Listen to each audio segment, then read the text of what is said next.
महादेव शम्भो गिरीश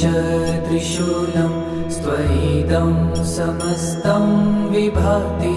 तयस्मात् शिवदान्यथा दैवतं नाभिजाने शिवोऽहं शिवोऽहं शिवोऽहं शिवोऽहम्